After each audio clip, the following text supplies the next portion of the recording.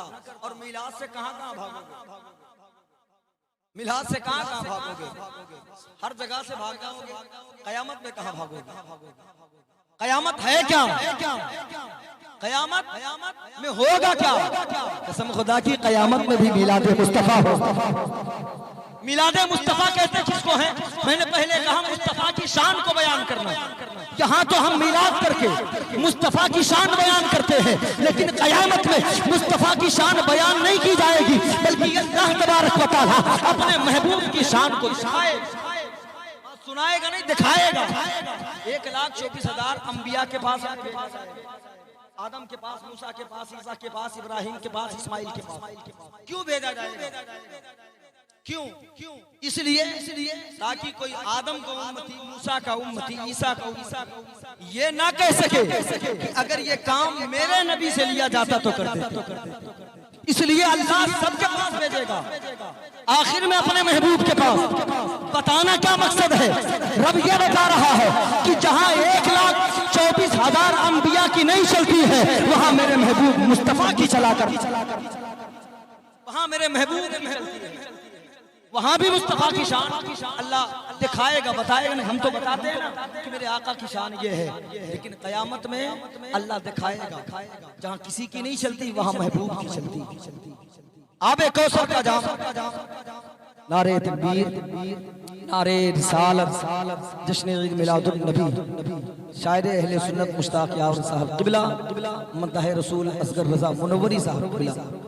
یہ دیکھ رہے ہیں دونوں مدح خان حبیب کبریا منبر رسول پہ جلوہ کر رہے ہیں۔ بس انشاءاللہ تھوڑی دیر میں غلام صابر صاحب قبلہ بھی تشریف لا رہے ہیں، وہ تیار ہو رہے ہیں۔ بس تھوڑی دیر اور سنیں گے، کنار خانی سنیں گے۔ کیا سننا چاہتے ہیں ذرا بتائیں؟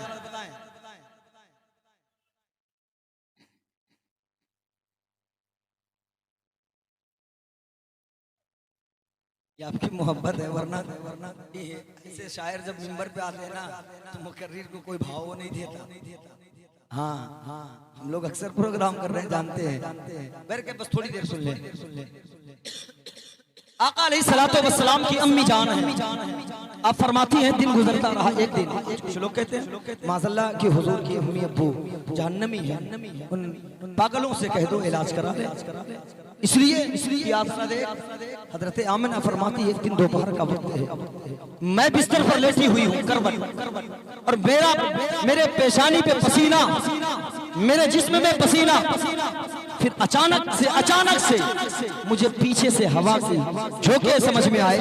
جب پلٹ کے دیکھتی ہوں تو 2 خوبصورت عورتیں موجود ہیں۔ میں نے کہا تم کون ہو؟ کہا ہم جنت کے حور ہیں۔ اللہ اکبر!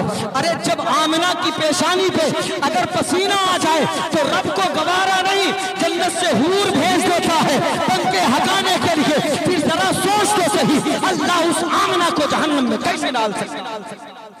اور پھر یہ علماء بیٹھے بڑی ذمہ داری کے ساتھ، اگر اللہ کے پیارے رسول تیرے میرے آقا جس دسترخوان پہ اپنا ہاتھ پوچھتے اگر اسے آگ میں ڈالا جائے تو آگ کے اندر اتنی طاقت نہیں کہ اس کپڑے کو جلا سکے. ہمیں جب مصطفیٰ کا ہاتھ جس کپڑے میں لگ جائے اس کپڑے کو آگ نہیں جلا سکتی ہے تو پھر یہاں صرف ہاتھ نہیں لگا ہے بلکہ مصطفیٰ کا پورا وجود آمنہ کے شکم مبارک میں موجود ہے. پورا جسم میں پھر میرے کیف بہت ساری باتیں ہو جائیں گی. بس آمد بڑی تیزی کے ساتھ رحمت صلی اللہ علیہ وسلم کی شان سے جلوہ گر ہو رہے ہیں.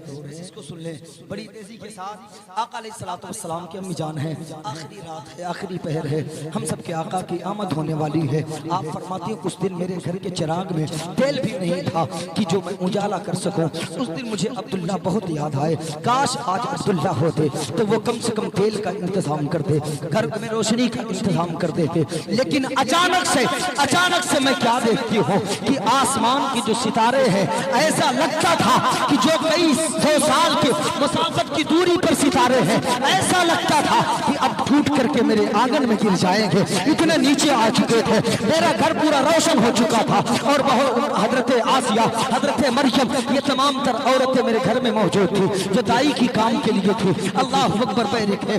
آپ فرماتی ہیں کہ جب میرا لال جلوہ گر ہوا تو جب بیٹا پیدا ہوتا ہے, کوئی بھی ماں جب بچے کو جلتی ہے تو ہر ماں کی یہ تمنا ہوتی ہے کہ میں اپنے لال کو دیکھ لوں کیسا ہے میرا لال, میرے لال کی رخسار, میرے لال کا رخسار کیسا ہے, میرے لال کے ہونٹ کیسے ہیں, میرے لال کے ناخون کیسے ہیں, میرے لال کا چہرہ کیسے ہے.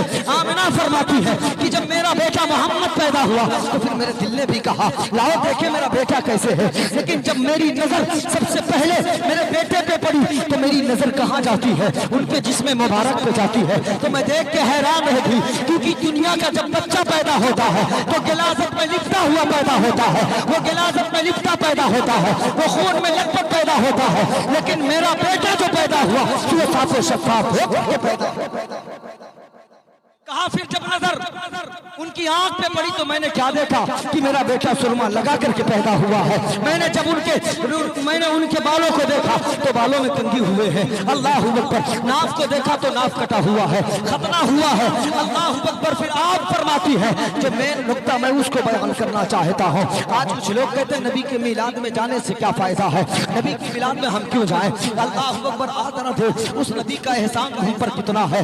آمنہ فرماتی ہے میرا لال جب پیدا ہوا تو اپنی پیشانی کو خدا کی بارگاہ میں ٹیک دیا, اپنے پیشانی کو اپنے رب کی بارگاہ میں ٹیک دیا. اور جب وہ کچھ کہا ہے تو سب سے پہلے اپنے رب کی پاکی بیان کیا ہے, اپنے رب کی بڑائی بیان کیا ہے.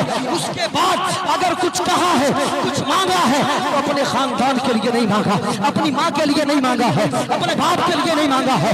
میرے بیٹے نے خدا کی تعریف کرنے کے بعد اگر کچھ کہا ہے تو رب حبلی امتی, رب حبلی امتی کہا ہے. اے اللہ میری امت کو میرے حوالے کر دے, اے اللہ میری امت کو میرے حوالے کر دے. اللہ اکبر. اور حبلی ہبا سے ہے. ہبا کا معنی کیا ہوتا معلوم؟ علماء سے آپ پوچھیں. ہبا کا مطلب یہ ہوتا ہے کہ جب ہبا میں دے دیا جاتا ہے تو پھر واپسی نہیں ہے ہبا میں. گویا مصطفیٰ نے کہا, کب کہا؟ جب آپ پیدا ہو رہے تب کہا. آج کچھ لوگ یہ بھی لکھتے ہیں کہ مصطفیٰ کو نبوت جو ملی ہے 40 سال کے بعد ملی ہے. وہ کر کے پیدل ذرا دیکھ تو صحیح, مصطفیٰ پیدا ہوتے ہی فرما رہے ہیں رب حبلی امتی, رب حبلی امتی. اے اللہ میری امت کو میرے حوالے کر دے. گویا مصطفیٰ کو اس وقت بھی پتا تھا کہ میں نبی بن کر کے آیا ہوں اور یہ تمام تر میری امتی ہے. ابھی تو آپ نے کہا رب حبلی امتی, تبھی تو کہا کہ میری امت کو میرے حوالے کر دے. تو میرے کیف آپ نے دعا مانگی. اس میں جو ہبا کا لفظ ہے یہ بہت